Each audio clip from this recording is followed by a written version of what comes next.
नमस्कार दोस्तों, कैसे हैं आप सभी? आशा करता हूँ कि आप सभी अच्छे होंगे और घर में परिवार में आप सभी अच्छे से होंगे। और दोबारा से हम आज एक नई वीडियो लेकर आए हैं, जिसका कि टॉपिक है ब्रह्मांड, जिसको कि इंग्लिश में यूनिवर्स बोलते हैं। इसमें हम अपने मेन इम्पोर्टेंट पॉइंट्स की बात करेंगे, जो पेपर की दृष्टि से बहुत ज़्यादा इम्पोर्टेंट है। हम ज़्यादा डिटेल में वही फोकस करते हैं, जो कि आपके एग्जाम पॉइंट ऑफ व्यू से बहुत ज़्यादा इम्पोर्टेंट क्वेश्चन बन सकते हैं। ये जो वीडियो है, ये आपकी सभी प्रकार के एग्ज़ाम के लिए बहुत ज़्यादा इम्पोर्टेंट रहने वाली है। चाहे किसी भी स्टेट का आपका एग्ज़ाम दे रहे हैं, उसमें ये वीडियो आपके लिए रहेगी। और मैंने जो ये वीडियो बनाई है, बहुत ही मेहनत और से बनाई है, और कृपया इसको देखें और सपोर्ट करें। तो वीडियो शुरुआत करते हैं। जैसे कि पहला पॉइंट है, बिग बैंग थ्योरी ब्रह्मांड की उत्पत्ति से संबंधित है। तो पहला क्वेश्चन ये बन सकता है कि ब्रह्मांड की उत्पत्ति से संबंधित थ्योरी कौन सी है? तो इसका करेक्ट आंसर क्या होगा? Big bang theory. तारों का रंग उसके ताप का सूचक है। अगर कोई तारा ज़्यादा चमक रहा है तो उसका ताप बहुत ज़्यादा है, और अगर तारे धीमा पड़ा हुआ है तो उसका जो है ताप कम है। ये आप ध्यान में रख सकते हैं। नेक्स्ट पॉइंट की बात करें, पृथ्वी के सबसे निकट का तारा सूर्य है। सन 1925 में अमेरिकी खगोल शास्त्री एडविन हबल ने यह साबित किया कि ब्रह्मांड का विस्तार हो रहा है। पृथ्वी के सबसे नज़दीक तारे के बारे में पूछा जाता है पेपर में, तो पृथ्वी के सबसे निकट का तारा कौन सा है? सूर्य है। और 1925 में अमेरिकी खगोल शास्त्री एडविन हबल ने यह साबित किया था कि ब्रह्मांड का विस्तार हो रहा है।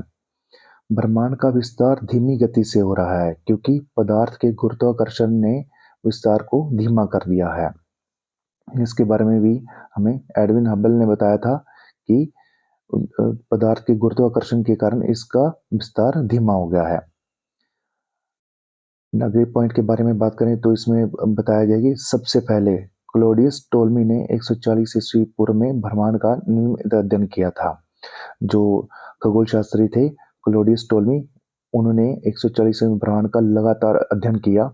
फिर उन्होंने जियोसेंट्रिक कॉन्सेप्ट प्रतिपादित किया था, जिसको कि हिंदी में भूकेंद्रित अवधारणा भी कहा जाता है। इस अवधारणा के अनुसार पृथ्वी ब्रह्मांड के केंद्र में है तथा सूर्य तथा अन्य ग्रह इसकी परिक्रमा करते हैं। और खगोल शास्त्र में यह पहला नियम था, प्रतिपादित नियम था, जिसमें कि बताया गया था कि पृथ्वी जो है सूर्य के, माफ कीजिएगा, जो पृथ्वी ब्रह्मांड के केंद्र में है और सूर्य तथा अन्य ग्रह इसकी चक्कर लगाते हैं। पेपर में ये क्वेश्चन पूछा जा सकता है कि किस नियम के तहत बताया गया था कि पृथ्वी ब्रह्मांड के केंद्र में है, सूर्य तथा अन्य ग्रह इसकी परिक्रमा करते हैं। तो इसका जो करेक्ट आंसर को होगा वो कौन सा होगा? जियोसेंट्रिक कॉन्सेप्ट या फिर भूकेंद्रित अवधारणा। चलते हैं अगली स्लाइड की तरफ। इसमें बताया गया है कि इसके बाद निकोलस कोपरनिकस ने 1543 में अपनी पुस्तक कॉमेंटेरियल्स में सूर्य केंद्रित अवधारणा प्रतिपादित की थी। जो पिछला जो हमने कॉन्सेप्ट पढ़ा था उसमें क्या था?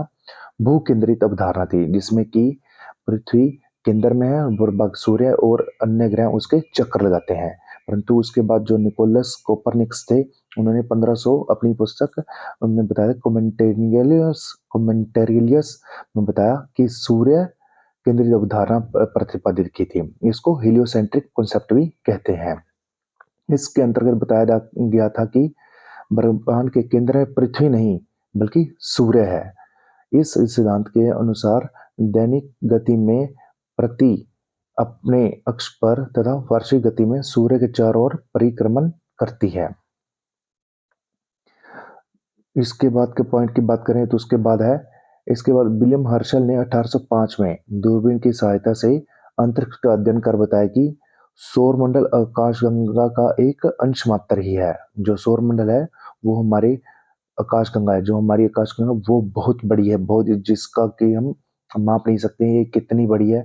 आकाशगंगा का लगातार विस्तार होता चला जा रहा है और सौर मंडल जो है, जो सूर्य परिवार या सौर मंडल, इसका एक अंश मात्र है, मतलब एक छोटा सा हिस्सा ही है। और इसकी खोज किसने की थी? विलियम हर्शेल ने 1805 में।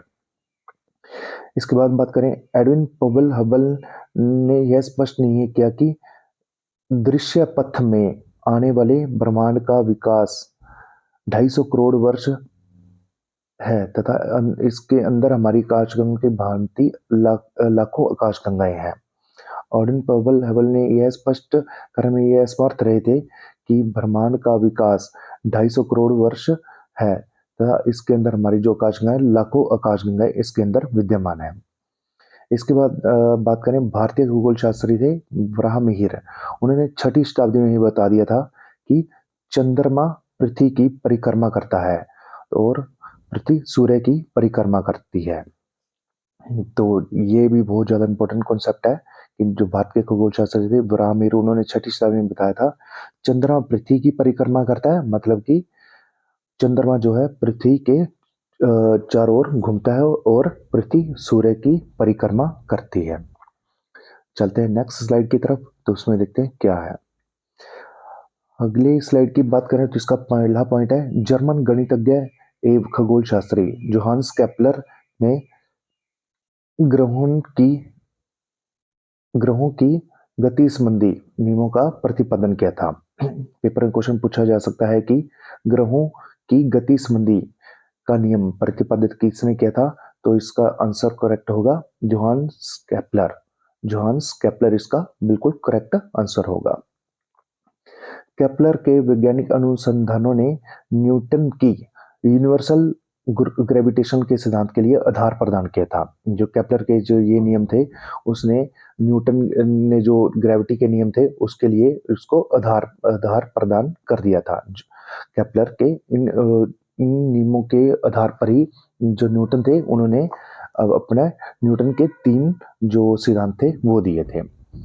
महाविस्फोट सिद्धांत या big bang theory George Lemaître ने दी थी।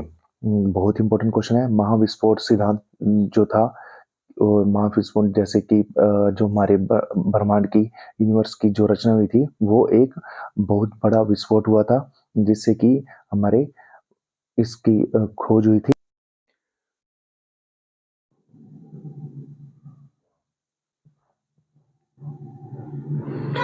तो माफ कीजिएगा, पिछली स्लाइड पे चले गए थे हम। तो महाविस्फोट सिद्धांत या बिग बैंग थ्योरी की जो थ्योरी थी वो किसने दी थी? जॉर्ज लेमेत्रे ने ये थ्योरी हमें दी थी। इसके बाद नेक्स्ट थ्योरी की बात करें, स्टेडी स्टेट थ्योरी जो थी, ये थॉमस गोल्ड और हरमन बांडी ने दी थी। स्टेडी स्टेट थ्योरी पेपर में क्वेश्चन पूछा भी जा चुका है कि ये थ्योरी किसने दी थी, तो इसमें ये थ्योरी दी थी थॉमस गोल्ड और हरमन बांडी ने। नेक्स्ट थ्योरी की बात करें तो वो थी pulsating universe theory, doctor Alan Sandage ने दी। ये तीनों बहुत इंपॉर्टेंट थ्योरी हैं। जो महाविस्फोट सिद्धांत की थ्योरी है वो जॉर्ज लेमेत्रे ने दी। स्टेडी स्टेट थ्योरी जो थी थॉमस गोल्ड और हरमन बांडी ने दी थी। Pulsating universe theory Alan Sandage ने दी थी। तीनों ही आप याद कर सकते हैं। हमारी आकाशगंगा का नाम मिल्की वे है, जिसको हिंदी में हम दुग्ध मेखला भी कहते हैं। और हमारी आकाशगंगा जो है वो अंडाकार या सर्पिल आकार की है। हमारी आकाश, ये क्वेश्चन बहुत बार पूछा जा चुका है कि हमारी आकाशगंगा का नाम क्या है। तो कई बार ये दुग्ध मेखला ना देकर ना मिल्की वे में दे देता हिंदी में भी, तो आप दोनों ही याद कर लीजिए, बहुत इंपॉर्टेंट रहेगी आपके लिए। आधुनिक खगोल शास्त्र का जनक कोपरनिकस को माना जाता है। जो आधुनिक खगोल शास्त्र है इसके जो जनक है वो किनको माना जाता है? कोपरनिकस को माना जाता है। चलते हैं नेक्स्ट स्लाइड की तरफ। मंदाकिनी का सबसे चमकीले एवं ठंडे तारों का क्षेत्र ओरियन नेबुला कहलाता है। जो हमारी गैलेक्सी है इसका जो चमकीला और ठंडे तारों का क्षेत्र है उसको हम क्या बोलते हैं? ओरियन नेबुला बोलते हैं। ओरियन नेबुला बहुत इंपॉर्टेंट क्वेश्चन है। तो पेपर में क्वेश्चन पूछा जा सकता है, मंदाकिनी के ठंडे और चमकीले तारों के क्षेत्र को क्या कहा जाता है? तो इसका करेक्ट आंसर क्या होगा? Orion nebula. आगे बात करें, सूर्य से पृथ्वी की न्यूनतम दूरी 14.70 करोड़ किलोमीटर है। ये बहुत इंपॉर्टेंट क्वेश्चन, जो आपको ये जितने भी पॉइंट्स हैं ये बहुत ज़्यादा इंपॉर्टेंट है, और पेपर की दृष्टि से देखें तो इसमें बहुत चीज़ें पूछी जा सके। मैंने सिर्फ इसके मेन पॉइंट्स उठाए हैं ताकि आपको ज़्यादा मेहनत ना करनी पड़े और इसको आप सिर्फ याद करना पड़ा है। आपको सीधा सीधा डायरेक्ट पॉइंट पे लेके जा रहा हूँ, कोई फालतू की चीज़ें आपको नहीं बता रहा। इससे मैंने मेन मेन पॉइंट्स उठाए हैं जो पेपर की पॉइंट ऑफ व्यू से बहुत ज़्यादा इंपॉर्टेंट है। सूर्य से पृथ्वी की न्यूनतम दूरी 14.70 करोड़ किलोमीटर है। न्यूनतम दूरी है ये, न्यूनतम दूरी मतलब कम से कम दूरी। अगर बात करें सूर्य से पृथ्वी की अधिकतम दूरी, तो ये है 15.21 करोड़ किलोमीटर है। न्यूनतम दूरी थी 14.70 करोड़ किलोमीटर और अधिकतम दूरी थी 15.21 करोड़ किलोमीटर। अगर एवरेज दूरी की बात करें सूर्य से पृथ्वी की, तो वो है 14.96 करोड़ किलोमीटर। तीनों ही बहुत ज़्यादा इंपॉर्टेंट क्वेश्चन है। न्यूनतम दूरी है 14.70 करोड़ किलोमीटर, अधिकतम दूरी है 15.21 करोड़ किलोमीटर और औसत दूरी है 14.96 करोड़ किलोमीटर। जो सूर्य का व्यास है वो है 13,92,000 किलोमीटर। सूर्य के व्यास के बारे में बात की गई है, तो व्यास है इसका 13,92,000 किलोमीटर। कई बार ऐसे ना पूछकर इसका अर्धव्यास भी पूछ लेता है। सूर्य का अर्धव्यास पूछे तो आप इसको 13,92,000 को 2 से भाग कर दोगे, तो जो आपके आंसर होगा वो उसका क्या हो जाएगा, अर्धव्यास हो जाएगा। कई बार सीधा क्वेश्चन पूछ करके उसका अर्धव्यास भी पूछ सकता है। नेक्स्ट पॉइंट की बात करें, सूर्य का आयतन पृथ्वी से 13 लाख गुना अधिक है। जो सूर्य का जो बड़ा है पृथ्वी से, वो 13 लाख गुना अधिक बड़ा है। पृथ्वी का जो सूर्य का जो द्रव्यमान है पृथ्वी से 3,32,000 गुना अधिक है। ये यहाँ पे थोड़ी सी मिस्टेक हो गई है हमारे से, तो आप यहाँ पे करेक्ट कर सकते हैं। इसका पॉइंट था सूर्य का जो द्रव्यमान पृथ्वी से 3,32,000 गुना अधिक है। तो आप इसको नोट डाउन कर सकते हैं। आगे बात करें नेक्स्ट पॉइंट की, सूर्य के धब्बों का तापमान 1500 डिग्री सेल्सियस है। जो सूर्य के ऊपर धब्बे नजर आते हैं उसका जो तापमान है वो 1500 डिग्री सेल्सियस है। सूर्य के केंद्र का तापमान 15 मिलियन डिग्री सेल्सियस है। जो सूर्य के केंद्र का तापमान पूछा जा सकता है, जो बिल्कुल उसके सेंटर में ताप है, वो है 15 मिलियन डिग्री सेल्सियस, जो कि बहुत ज्यादा है। सूर्य की आयु की बात करें तो इसकी आयु है 5 बिलियन वर्ष के लगभग। 5 बिलियन वर्ष पहले इसकी जो सूर्य की आयु का अनुमान लगाया जाता है। चलते हैं नेक्स्ट स्लाइड की तरफ। सूर्य के रासायनिक संघटक हाइड्रोजन, हीलियम और कुछ अन्य तत्व हैं, जिनमें से कि हाइड्रोजन की मात्रा 71% है, हीलियम की 26.5% और अन्य तत्वों की जो मात्रा है वो 2.5% है। कई बार पेपर में क्वेश्चन पूछ लिया जाता है कि सूर्य के मुख्य रासायनिक संघटक कौन सा है, तो वो है हाइड्रोजन है। तो इसकी प्रतिशतता अगर पूछे तो वो है 71%, और हीलियम की अगर मात्रा पूछे तो वो है 26.5%। चलते हैं नेक्स्ट पॉइंट की तरफ। सूर्य की सतह का तापमान या फोटोस्फीयर तापमान वो 6000 डिग्री सेल्सियस के लगभग है। जो सूर्य की सतह है उसका जो तापमान है वो 6,000 डिग्री सेल्सियस है। सूर्य के केंद्रीय दबाव 1 अरब एटमॉस्फेयर है। जो सूर्य का केंद्र पर दबाव है वो कितना है, 1 अरब एटमॉस्फेयर। 1 अरब एटमॉस्फेयर है। ये बहुत ही इंपॉर्टेंट क्वेश्चंस है, जिसको भी मैंने अलग अलग बुक्स में से ढूंढ कर निकाला है आपके लिए। आशा करता हूँ कि आपको ये बहुत हेल्पफुल रहने वाले हैं एग्जाम में। मैंने कोई एक्स्ट्रा मटेरियल कुछ भी नहीं उठाया, जो मेन पॉइंट पे बातें की हैं बस। चलते हैं नेक्स्ट पॉइंट की तरफ। हमारी आकाशगंगा के केंद्र की परिक्रमा करने में सूर्य को लगभग 25 करोड़ वर्ष का समय लगता है। जो हमारी आकाशगंगा का केंद्र है उसकी एक चक्कर पूरा करने में सूर्य को लगभग 25 करोड़ वर्ष का समय लगता है। सूर्य की ऊर्जा नाभिकीय संलयन या फिर न्यूक्लियर फ्यूजन द्वारा उत्पन्न होती है। पेपर में ये बहुत ज़्यादा इंपॉर्टेंट क्वेश्चन पूछा जाता है कि सूर्य की जो ऊर्जा है वो किस से उत्पन्न होती है। तो इसका जो करेक्ट आंसर वो क्या है, नाभिकीय संलयन या फिर न्यूक्लियर फ्यूजन के द्वारा उत्पन्न होती है। सूर्य के केंद्र में उपस्थित सभी पदार्थ अत्यधिक उच्च तापमान के कारण गैस और प्लाज्मा अवस्था में पाए जाते हैं। जो सूर्य के केंद्र में उपस्थित जो भी पदार्थ हैं वो किन उच्च तापमान, जो उसमें पृथ्वी जो सूर्य का तापमान है वो बहुत ज़्यादा होने के कारण ये किस रूप में पाए जाते हैं, गैस और प्लाज्मा के अवस्था के रूप में ही पाए जाते हैं। नेक्स्ट स्लाइड में बात करें, सूर्य के सबसे निकट स्थित तारा प्रोक्सिमा सेंचुरी है और इसकी जो दूरी है वो सूर्य से कितनी है, 4.4 प्रकाश वर्ष दूर है। पेपर में क्वेश्चन ये बहुत बार पूछा जा चुका है कि सूर्य के सबसे निकट तारा कौन सा है, तो इसका नाम है प्रोक्सिमा सेंचुरी और इसकी जो प्रोक्सिमा सेंचुरी जो तारा है सूर्य से लगभग 4.24 प्रकाश वर्ष दूर है। नेक्स्ट पॉइंट की बात करें, पृथ्वी अपने ऑर्बिट के लगभग 29.9 किलोमीटर पर सेकंड की वेग से सूर्य का चक्कर लगाती है। जो पृथ्वी हमारी अपने ऑर्बिट से लगभग 29.9 किलोमीटर पर सेकंड की वेग से सूर्य का चक्कर लगाती है। नेक्स्ट पॉइंट की बात करें वो है, किसी ग्रह का अपने अक्ष पर घूमने को परिभ्रमण या रोटेशन कहते हैं। जो ग्रह है अगर वो अपने अक्ष पर घूम रहा है, मतलब कि अपने अक्ष पर अपने एक्सिस पर घूम रहा है वो, तो उसको रोटेशन कहा जाता है। और अगर हम दूसरे बात करें, सूर्य के चारों ओर चक्कर लगाने की क्रिया को परिक्रमण कहते हैं। दोनों में बहुत ज़्यादा डिफरेंस है, परिभ्रमण और परिक्रमण है।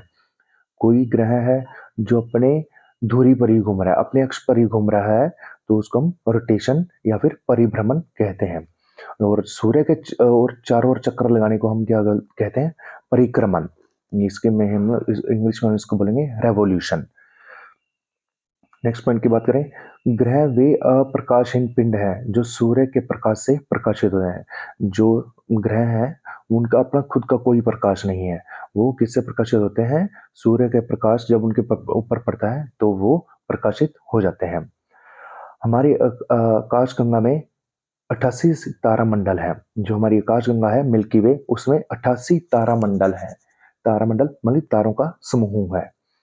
पेपर में क्वेश्चन पूछा जा सकता है कि हमारी आकाशगंगा में कितने तारामंडल हैं, तो इसकी संख्या है 88। 88 तारामंडल हमारे आकाशगंगा में मौजूद है। आकाश अकेला डाला हुआ है, माफ कीजिए इसके लिए, पर इसका पूरा नाम आकाशगंगा होगा। नेक्स्ट पॉइंट की बात करें, पृथ्वी शुक्र और मंगल ग्रह के मध्य स्थित है। ये पेपर में बहुत क्वेश्चन पूछा जा सकता है कि जो हमारी पृथ्वी है वो किन दो ग्रहों के बीच में स्थित है, तो ये है शुक्र और मंगल ग्रह। शुक्र और मंगल ग्रह के मध्य स्थित है। इंग्लिश में हमें इसको बोल सकते हैं कि इंग्लिश में आप इसको याद कर सकते हैं, my very educated mother just served us noodles, जिससे इसकी शॉर्टकट ट्रिक है, my very educated mother just served us noodles. And से माई से मरकरी हो जाएगा, वेरी से वीनस हो जाएगा, एजुकेटेड से अर्थ हो जाएगा, मदर से मार्स हो जाएगा, जस्ट से जुपिटर हो जाएगा, सर्व्ड से सैटर्न हो जाएगा, अस से यूरेनस हो जाएगा और नूडल से नेपच्यून हो जाएगा। इसमें आप इंग्लिश में देख सकते हैं, आपको मैंने ये एक्सप्लेन कर दिया है। बाकी आप इसके जो शुक्र और मंगल ग्रह हैं इनको आप इंग्लिश में पढ़ लीजिएगा। और हमारा जो नेक्स्ट पॉइंट है वो है, पृथ्वी के अपने कक्ष पर घूर्णन के कारण दिन और रात बनते हैं। जो पृथ्वी अपने अक्ष पर घूमती है, घूमती है, तो उसके कारण हमारे जो है दिन और रात बनते हैं। तो इसी के साथ हम इस वीडियो का अंत करते हैं। आशा करता हूँ आपको ये वीडियो पसंद आई होगी और मेरा मेन मोटिव है कि आपको बेटर से बेटर इन्फॉर्मेशन प्रोवाइड करवाना। मैं ज़्यादा आपको उसमें नहीं लेके जाना चाहता कि आप ये भी पढ़ो, वो भी पढ़ो। मैंने आपके साथ वही इम्पोर्टेंट पॉइंट डिस्कस किए हैं, जो कि पेपर में आने वाले होते हैं। ज़्यादा उसमें कुछ है नहीं, जो इम्पोर्टेंट पॉइंट आप डिस्कस कीजिए, वहीं आपको पेपर में सीधे-सीधे मिलते हैं। ज़्यादा कुछ करने की अब बस इसको आप वीडियो को 2 से 3 बार देख लें, फिर से आप नोट डाउन कर लें अपनी कॉपी में, तो आपके लिए ये बेहतर सहायता कर सकते हैं। इसी के साथ इस वीडियो का अंत करते हुए हम आशा करता हूँ कि आपको ये वीडियो पसंद आएगी और अपना सपोर्ट हमें ऐसे ही देते रहिए। आपका बहुत-बहुत धन्यवाद। Thank you so much. Have a good day.